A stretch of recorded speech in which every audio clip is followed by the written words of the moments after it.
Good morning, dear students. Myself, Professor Amit Kalola, and our subject is Water Supply and Sanitary Engineering. Topic to be discussed today of our chapter Quality and Quantity of Water, and our topic is Population Forecast. Dear students, આપણે last લેક્ચરમાં types of the demand of water અને તેમાં આપણે domestic demands, fire fighting demands, commercial and industry demands તેમજ અગ્નિશમન માટેના આપણે વિવિધ ઇક્વેશન્સનું discussion કર્યું હતું, તેમજ એક્ઝામ્પલ પણ સમજ્યા હતા અને ડિઝાઇન પીરિયડ શું છે તેનું નોલેજ મેળવ્યું હતું. તો આજે આપણે પોપ્યુલેશન ફોરકાસ્ટ એટલે કે વસ્તીની આગાહી કઈ રીતે કરવી તેના ઉપર ફોકસ કરીએ. Design of the water supply and sanitation scheme is based on the project population of A particular city estimated for the design period. એટલે કે શહેરી અથવા તો ગ્રામ વિસ્તાર અથવા તો અન્ય કોઈપણ પ્રકારના વિસ્તાર માટે આવશ્યક આપણે પાણી પુરવઠાની યોજના તૈયાર કરતા પહેલાં આપણે પાણીના ઉપભોક્તાની સંખ્યા અને ભવિષ્યમાં થનારા વિકાસને ધ્યાનમાં રાખવામાં આવે છે. Estimated for the design period. હવે ડિઝાઇન પીરિયડ એટલે શું એનું આપણે થોડુંક પાછું નોલેજ મેળવીએ કે સામાન્ય રીતે જે યોજનાની ડિઝાઇન કરવામાં આવે તે ડિઝાઇનમાં યોજના લાંબા સમય સુધી ફળદાયક નીવડે તે માટે લગભગ 20 થી 30 વર્ષના વિકાસને ધ્યાનમાં રાખીને કરવામાં આવે છે. તે અનુસાર થનારા વસ્તી વધારાની ગણતરી અથવા તો આગાહી કરવામાં આવે છે અને યોજના પૂર્ણ થયા પછી તેના લાભો જનતાને કેટલા વર્ષ સુધી મળશે તે સમયગાળો નિર્ધારિત કરવામાં આવે છે. આ સમયગાળાને આપણે ડિઝાઇન પીરિયડ કહેવામાં આવે છે. મોટાભાગની પાણી પુરવઠાની યોજના માટે 30 વર્ષના ડિઝાઇન પીરિયડ માટે ડિઝાઇન કરવામાં આવે છે. Any underestimate value will make system inaccurate for the purpose intend. Similarly, overestimate value will make the costly. હવે જો આપણે આયોજન વ્યવસ્થિત કરવામાં ન આવે અને આપણો જે યોજના કરવાની છે તેના ફંડામેન્ટલ જો અંડર એસ્ટિમેટ રહી તો આપણે જોઈતા લોકોને તેનો લાભ મળતો નથી અને ઓવર એસ્ટિમેટ થાય તો યોજનાનો ખર્ચો વધી જાય છે અને યોજના ખૂબ જ મોંઘી પુરવાર પડે છે. Change in the population of the city over the years occur, and the system should be designed taking into account of the population at the end of the design period. આપણે કોઈપણ શહેરમાં થનારા વસ્તી વધારાનો ચોક્કસ દર અને ચોક્કસ આંક નક્કી કરવો છે એ આમ જોઈએ તો મુશ્કેલ છે. વસ્તીમાં થનારા ફેરફારનો મુખ્ય આધાર છે એ ઘણી બાબતો પર આધાર રાખે છે અને ખાસ કરીને નગરના ભાવિ વસ્તી વધારાનો આધાર તેના ઔદ્યોગિકરણ અને વ્યાવસાયિક ક્ષેત્રના વિકાસ ઉપર રહેલો હોય છે. તો કયા કયા ફેક્ટર છે એ અફેક્ટિંગ કરે છે વસ્તીમાં, તો તેનું આપણે ડિસ્કશન કરીએ કે વસ્તી વધારાનો ચોક્કસ દર છે તે increasing due to the birth, decreasing due to the death, increasing and decreasing due to the migration, increase due to the annexation. After collecting this population figure, the population at the end of the design period is predicted using the various methods the suitable for the city. એટલે આપણે વાત કરી તેમ કે વસ્તીમાં થનારા ફેરફારોનો મુખ્ય આધાર જન્મનું પ્રમાણ, મરણનું પ્રમાણ, સ્થળાંતર, માઇગ્રેશન, હિજરત, નવો વસવાટ તેમજ સ્થાનિક વિકાસ અને સવલતોને કારણે જોવા મળે છે અને તેના ઉપરથી આપણે વસ્તીની આગાહી કરી શકીએ છીએ. આ વસ્તી ગણતરીની આપણે વ્યવસ્થિત રીતે આંકડો મેળવી ત્યારબાદ આપણે ડિઝાઇન પીરિયડ છે એ પ્રિડિક્ટ કરી અને જે સિટી માટે જે મેથડ યોગ્ય લાગે તેનો આપણે ઉપયોગ કરી અને વસ્તીની આગાહી કરી શકીએ છીએ. The following are the standard method by which forecasting of the population is done. તો પાણી પુરવઠાની યોજના માટે વસ્તીના વધારાની ઘટાડાની આગાહી માટે આપણે મેન 5 મેથડનો ઉપયોગ કરીએ છીએ. તો તેમાં પહેલી આવે છે એરિથમેટિક ઇન્ક્રીઝ મેથડ, એને ગુજરાતીમાં કહેવામાં આવે છે ગાણિતીય વધારાની રીત. બીજી છે જીઓમેટ્રિકલ ઇન્ક્રીઝ મેથડ, એટલે કે ભૌમિતિક વધારાની રીત. ત્રીજી છે ઇન્ક્રીઝમેન્ટલ ઇન્ક્રીઝ મેથડ, વૃદ્ધિશીલ વધારાની પદ્ધતિ. ફોર્થ છે સિમ્પલ ગ્રાફિકલ મેથડ, સાદા આલેખનની પદ્ધતિ. અને ફિફ્થ છે કમ્પેરેટિવ ગ્રાફિકલ મેથડ, એટલે કે તુલનાત્મક આલેખનની પદ્ધતિ. તો this is the 5 method we have used for the population forecast. વસ્તી વધારા માટે ચોક્કસ સમયનો ગાળો, વસ્તી વધારાની ટકાવારી અને સરેરાશ વધારા જેવી બાબતોને આપણે ધ્યાનમાં લઈ અને આ મેથડમાંથી યોગ્ય મેથડ છે એ વાપરવામાં આવે છે.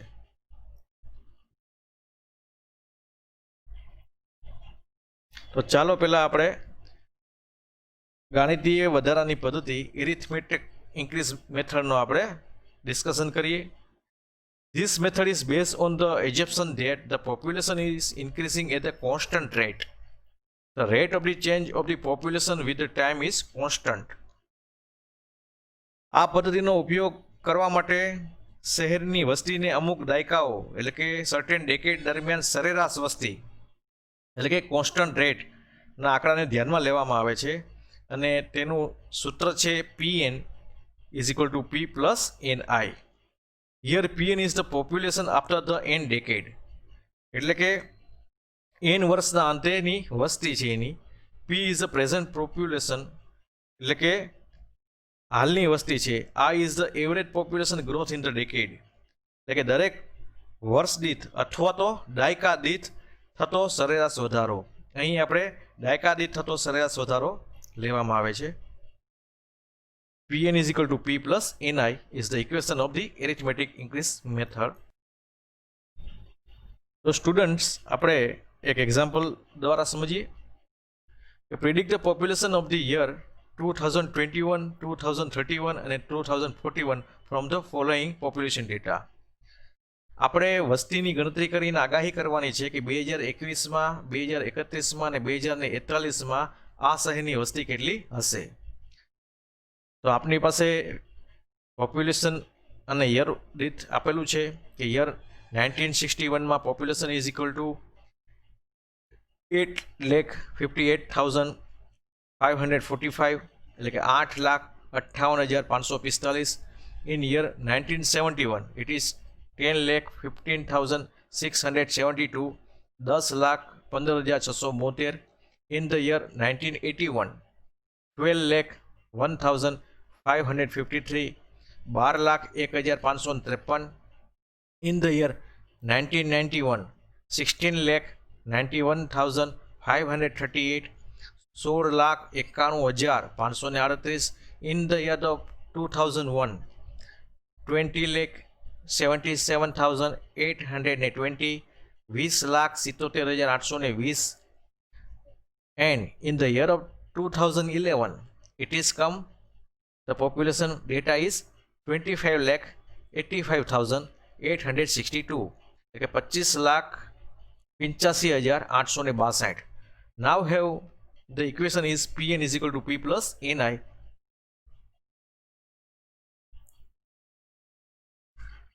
તો we have here we have population data also. આપણી પાસે વર્ષ અને પોપ્યુલેશન ડેટા જે આપેલા છે તેની મૂક્યું છે.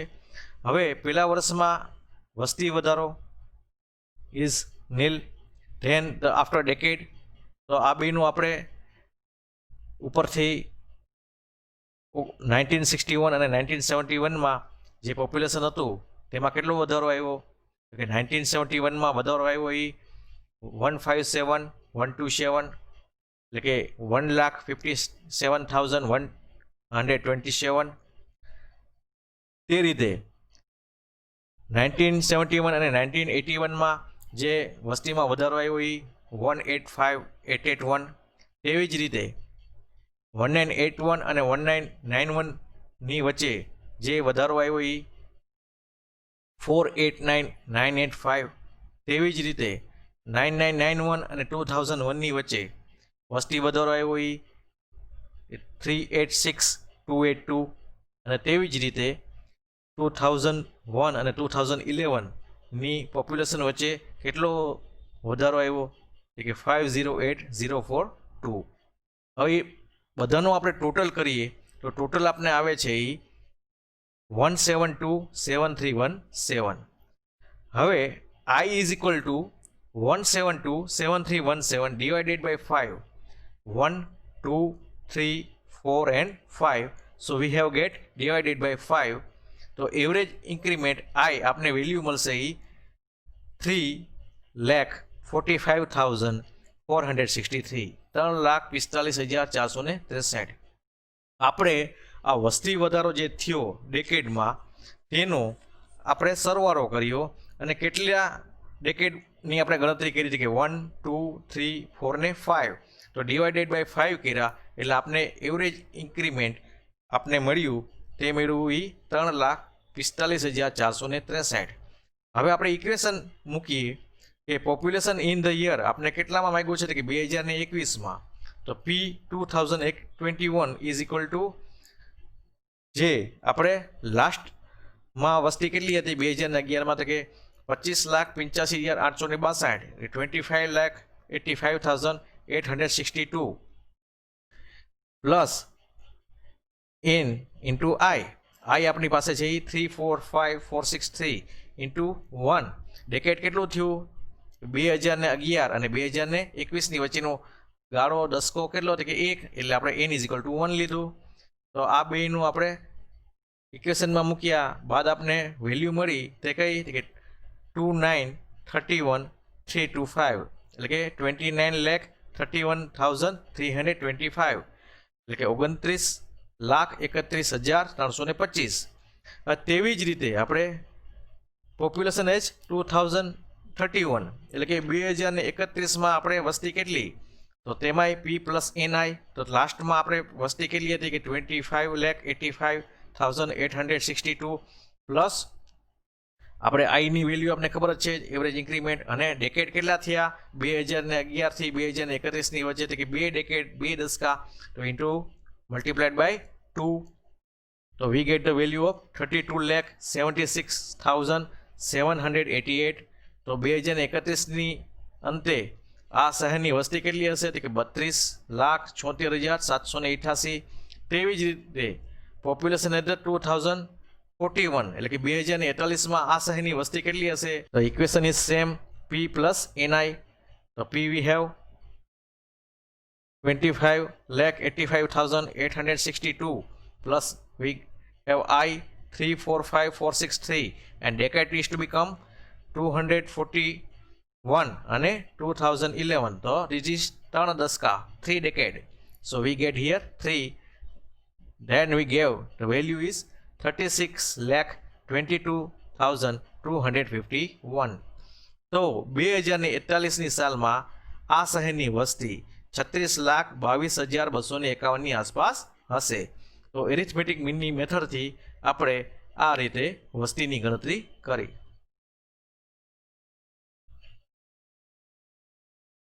ડિયર સ્ટુડન્ટ્સ, હવે બીજી મેથડ આવે છે એ જીઓમેટ્રિકલ ઇન્ક્રીઝિંગ મેથડ. આપણે ગુજરાતીમાં કહીએ તો ભૌમિતિક વધારાની રીત કહેવામાં આવે છે. In this method, the percentage increase in the population from the decade to decade is assumed to be remain constant. Since this method gives the higher value and hence should be applied for a new industrial town at the beginning of the development for only few decades. The population at the end of the nth decade Pn can be estimated as Pn is equal to P under bracket 1 plus I upon 100, where I is the average population growth in the decade, P is the present population and n is the number of decade.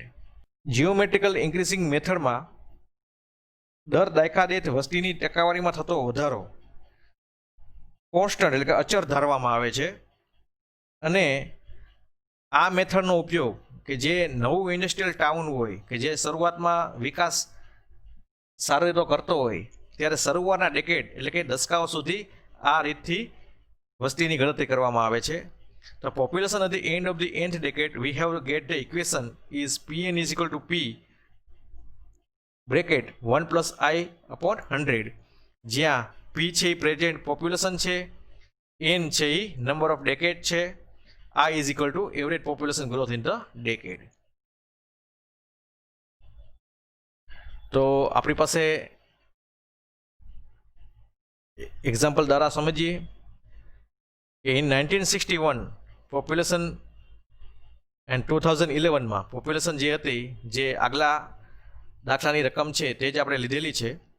હવે એમાં increment આવ્યો છે, વસ્તી વધારો આવ્યો છે, તે પણ આપણે લીધેલો છે.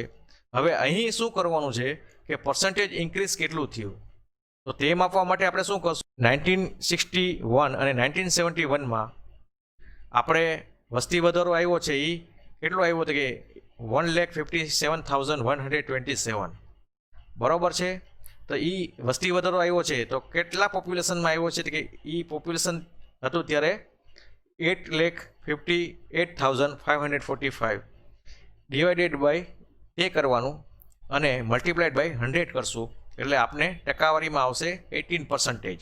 એટલે કે 1971માં આપણે પર્સન્ટેજ ઇન્ક્રીઝ વસ્તીમાં કેટલું થયું, કે 18% જેટલું થયું.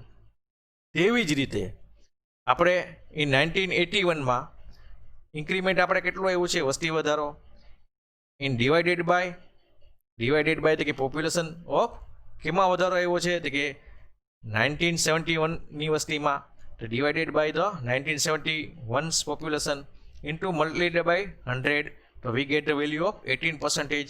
તો કે ઇન 1981માં પર્સન્ટેજ ઇન્ક્રીઝ કેટલું આવ્યું છે, કે 18%. તેવી જ રીતે આપણે 1991માં વસ્તી વધારો કેટલો આવ્યો છે, કે 489,985, તો 489,985 divided by 12,01,553 into 100, so we get the value of 14%. તેવી જ રીતે 2001 અને 2011માં પર્સન્ટેજ ઇન્ક્રીઝ થશે, તેની આપણે વેલ્યુએશન મળશે. હવે total percentage of the valuation આપણે કરશું કે 18%, અહીંયા આવ્યું છે 18%, અહીંયા 40% આવ્યું, અહીંયા 23% આવ્યું અને અહીંયા 24% આવ્યું. તો ટોટલ પર્સન્ટેજ આપણે થયું 123%. So students, we get the value of I is equal to 123 divided by 5. 123 ભાગ્યા 5 કરશું એટલે આપણે એવરેજ વેલ્યુ આપણે મળશે 24.6%, 24.6%. Now the population in the year of 2021 to 241 ની કેટલી વેલ્યુ મળશે આપણે ઇક્વેશન દ્વારા સમજીએ. તો we have the equation of geometrical increasing method is Pn is equal to P bracket 1 plus I upon 100. તો 2021માં એટલે કે 2021માં આપણી પાસે વસ્તી કેટલી હશે, તો કે પી, હાલની વસ્તી કેટલી, કે 2011માં જે વસ્તી હતી 25,85,862, એટલે કે 25,85,862 into 1 we have I 24.6 and divided by 100, so we get the value of 32,21,984, એટલે કે 32,21,984. તેવી જ રીતે આપણે 2031માં પણ સ્ટુડન્ટ્સ અહીંયા તમારે ધ્યાન રાખવાનું છે, અહીંયા પી આપણે લેવાની છે, તે કઈ લેવાની છે, તો કે તે પી 2021 એટલે 2021માં જે વસ્તી આપણે આગાહી કરી અને આવી તે આપણે લેવાની છે. તો કઈ 32,21,984. અહીંયા જો ભૂલ થશે તો આપણે વસ્તી ગણતરી કરવામાં ભૂલ થવાની શક્યતા રહેશે. Plus 1 plus 24.6 upon 100.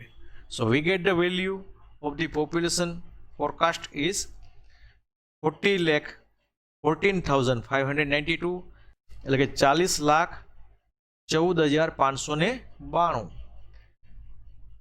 તેવી જ રીતે આપણે 2041ની સાલમાં we get the equation Pn is equal to P under bracket 1 plus I upon 100.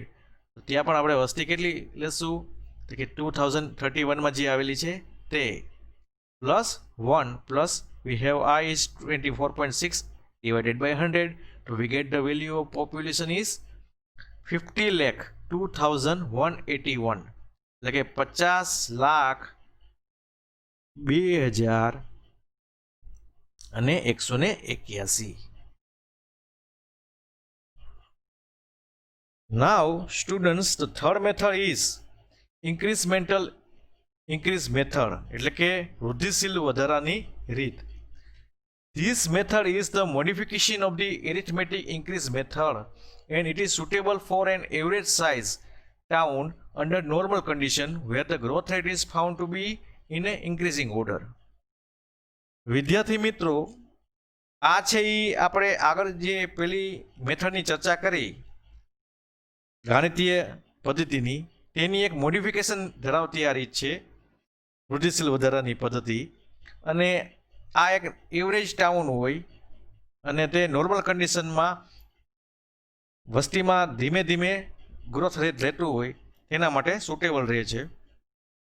તો તે માટેનું ઇક્વેશન આવશે Pn is equal two P plus under bracket I plus R bracket into n, where Pn is equal to, we have get the population after the nth decade, I is equal to average increase and R is equal to incremental increase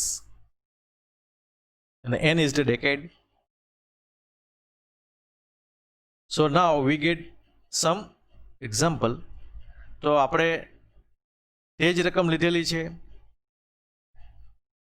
અને તેમાં increment આપણે જોયું હતું તે જ રીતે increment એટલે કે વસ્તીમાં વધારો આવશે.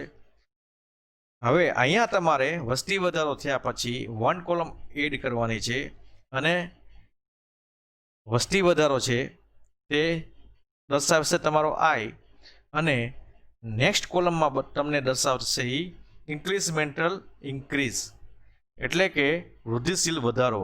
તો અહીંયા વધારો નીલ, અહીંયા કે નીલ, અને આ બેનો વચ્ચેનો જે ડિફરન્સ છે તે આ ડેકેડમાં વધારો આવશે. કેટલો આવશે કે 28,754. આ બે વચ્ચેનો an in the year 1991 we get the incremental increase is 304,104. In year the 2001 we get the value of incremental increase is, તો આ બે વચ્ચેનો આપણે ડિફરન્સ જોઈએ વિદ્યાર્થી મિત્રો, તો તે આવશે એ માઇનસમાં આવશે 103,703. તેમજ in the year of the 2011 V get the value of, આ બેનો આપણે ડિફરન્સ કરશું તો તેમાં આવશે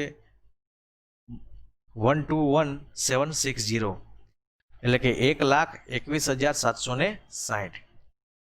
તો ટોટલ આપણે ઇન્ક્રીઝમેન્ટનો ટોટલ કરીએ તો વેલ્યુ આપણે મળે છે એ અહીંયા 172,7317 અને ઇન્ક્રીઝમેન્ટલ ઇન્ક્રીઝમાં આપણે વેલ્યુ મળે છે 350,915. હવે આની આપણે એવરેજ લઈએ, બરાબર છે, તો આને ડિવાઇડેડ બાય 5 કરીએ 1, 2, 3, 4 and 5 તો વી ગેટ ધ વેલ્યુ આપણે ખબર જ છે.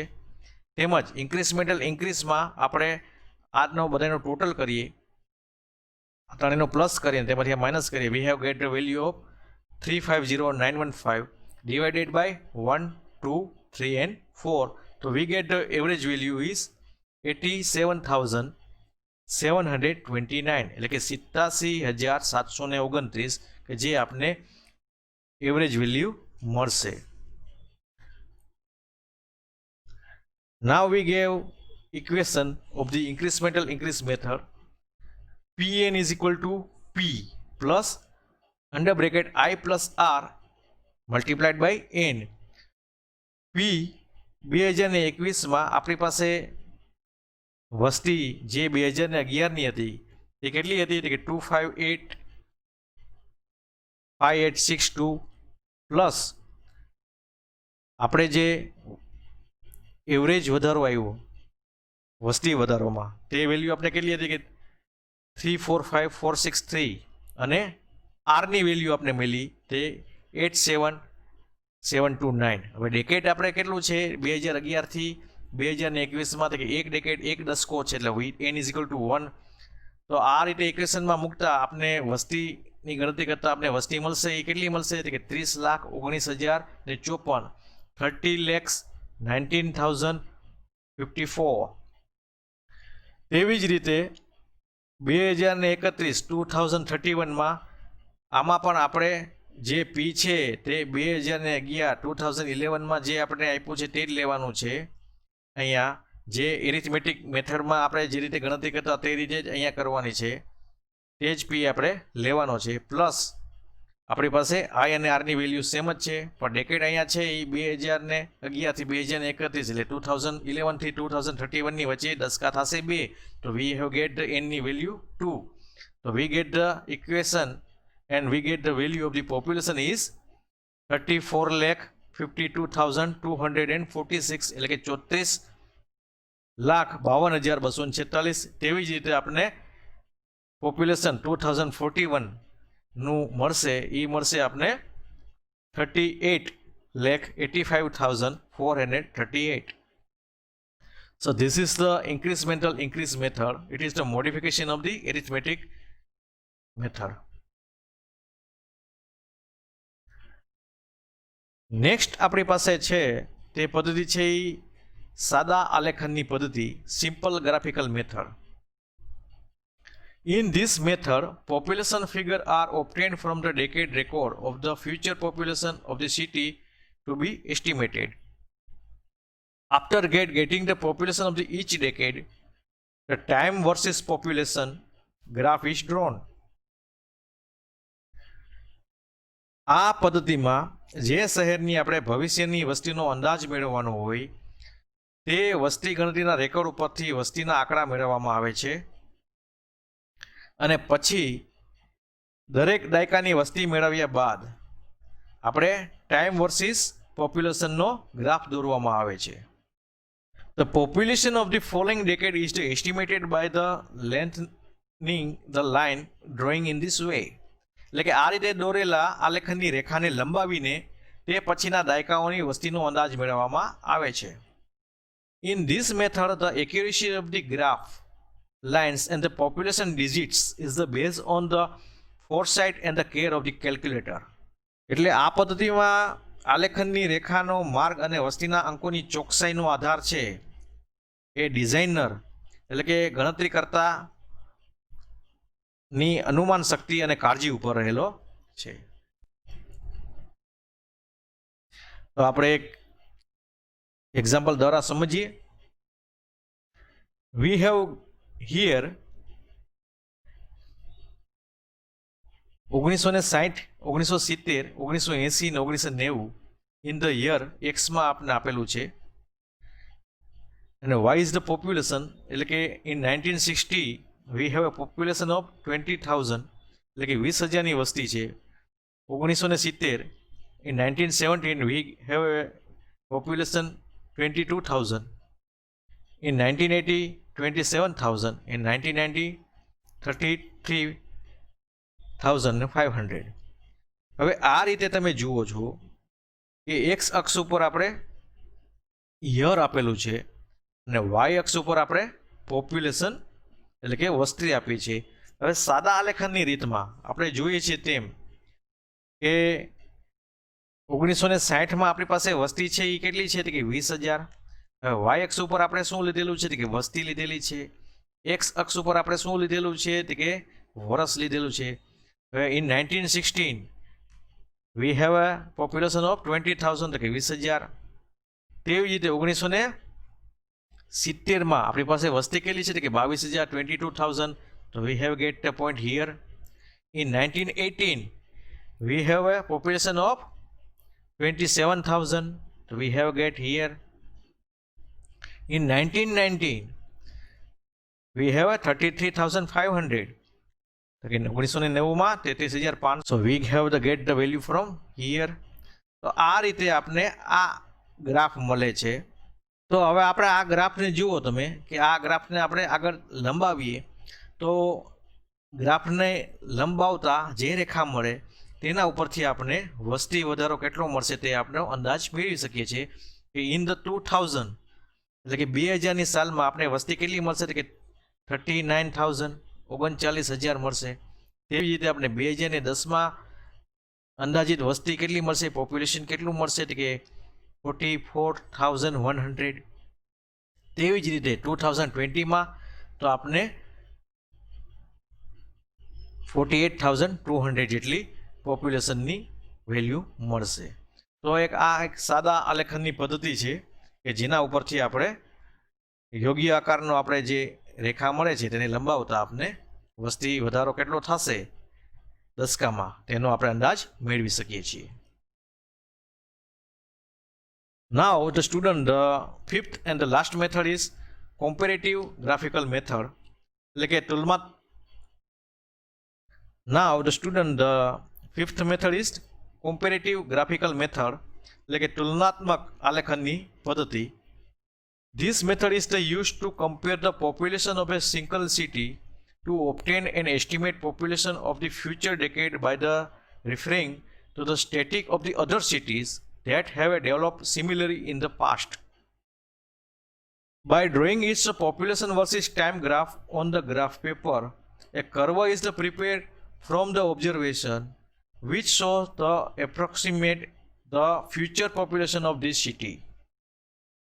આ સિસ્ટમમાં મેથડમાં કોઈ એક શહેરની વસ્તીનો ભાવિ દાયકા માટે અંદાજિત વસ્તીનો આંક મેળવવા માટે તેવા જ અન્ય સિટીના ભૂતકાળમાં આ રીતે સમાન પ્રકારે જો ડેવલપમેન્ટ કે વિકાસ થયો હોય તો તેના આંકડાકીય માહિતીનો સંદર્ભ લઈ અને ગ્રાફ પેપર ઉપર પોપ્યુલેશન વર્સિસ ટાઈમનો આપણે ગ્રાફ દોરવામાં આવે છે.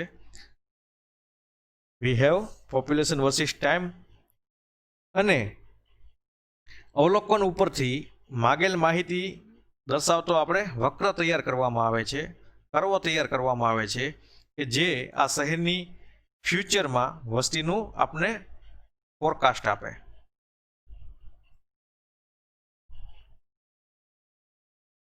Suppose expected population of the city X is calculated using this method. The city has a population of 50,000 in the particular of year 1970. વિદ્યાર્થી મિત્રો, આ ગ્રાફ તમે જોજો, તેમાં એમ કહેવા માગે છે કે આપણે આ પદ્ધતિનો ઉપયોગ કરીને ધારો કે એક કોઈ શહેરની વસ્તીનો અપેક્ષિત આપણે ગણતરી કરવી છે. શહેર ધારો કે એક્સ છે. આપણે અહીં આ શહેરની કોઈ એક ચોક્કસ વર્ષ 1970માં તેની વસ્તી આપણે 50,000ની હતી. તો કે 50,000ની વસ્તી આપણે 1970માં હતી. સિટી એક્સની વસ્તી 1970માં એ 1970માં કેટલી હતી કે 50,000 હતી. નાવ the decade of the other three cities A, B and C shows that the population of these three cities was 50,000 in 1940, 1945 and 1942 respectively. એટલે હવે બીજા એવા ત્રણ શહેરો ક્યાં હતા કે A, B અને C કે જેની આ ત્રણેયની વસ્તી અનુક્રમે 1940માં, 1945માં અને 1942માં 50,000ની હતી. A record of the population of the each above three cities for each subsequent decade is obtained on the basis of which the expected curve of the population of the city X can be obtained by showing the following information of the graph paper. હવે આ માહિતી ઉપરાંત ઉપરોક્ત ત્રણેય શહેર આપણે કયા હતા કે ત્રણેય A, B ને C ની વસ્તીના દરેક પછીના દરેક દાયકાના અંકોનો રેકોર્ડ મેળવવામાં આવે છે, જેના આધારે એક ગ્રાફ આપણે તૈયાર કરવામાં આવે છે અને તેના મુજબ આપણે સિટી એક્સની વસ્તીનો અપેક્ષિત વક્ર આપણે મેળવી શકીએ છીએ. જો આપણે ફિગરમાં એ 1970માં જે આપણે એક્સ સિટીની વસ્તી 50,000 હતી તેવી જ A, B અને Cની પણ વસ્તી 50,000 હતી અનુક્રમે 1940, 45 અને 42માં.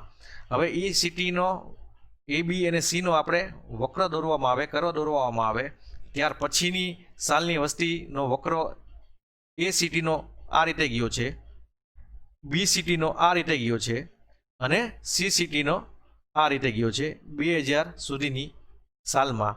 હવે તે ઉપરથી આપણે એક્સનો વક્ર દોરવામાં આવે તો એક્સનો વક્ર છે એ 2000ની સાલની સુધીમાં આ રીતે જાય છે અને ત્યારે આપને અંદાજિત વસ્તી મળે છે.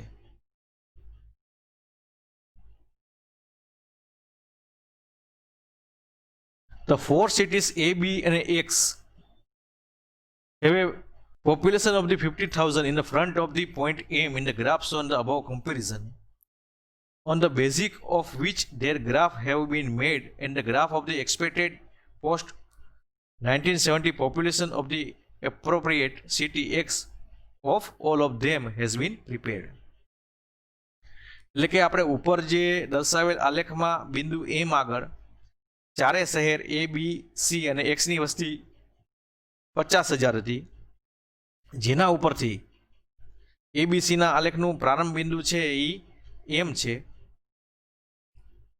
અને જેના આધારે તેમના આલેખ બનાવેલા છે, કર્વ બનાવેલા છે અને તે બધાની આપણે તુલના કરવામાં આવે છે અને તે બધાની યોગ્ય તુલના ઉપરથી આપણે સિટી એક્સની જે કર્વ દોરવામાં આવ્યો કે જે 1970 પછીની અપેક્ષિત વસ્તીનો આલેખ તૈયાર થાય છે અને 1970 પછીનો દાયકાનો 80, 90 અને 2000 સુધીમાં કેટલી વસ્તી મળશે તેનો અંદાજિત આપને ફિગર મળે છે. તો વિદ્યાર્થી મિત્રો, આ હતી કમ્પેરેટિવ ગ્રાફિકલ મેથડ. તો થેન્ક યુ સ્ટુડન્ટ્સ. આજે આપણે પોપ્યુલેશન ફોરકાસ્ટ એટલે શું, તેમાં આવતી વિવિધ પદ્ધતિઓ કે જેવી કે ગણિતીય વધારાની પદ્ધતિ, ભૌમિતિક વધારાની પદ્ધતિ, વૃદ્ધિશીલ વધારાની પદ્ધતિ, સાદા આલેખનની પદ્ધતિ અને તુલનાત્મક આલેખનની પદ્ધતિમાંથી કઈ રીતે આપણે પોપ્યુલેશન ફોરકાસ્ટ કરી શકીએ તેનું નોલેજ મેળવ્યું અને એક્ઝામ્પલ દ્વારા આપણે સમજ્યા. Thank you.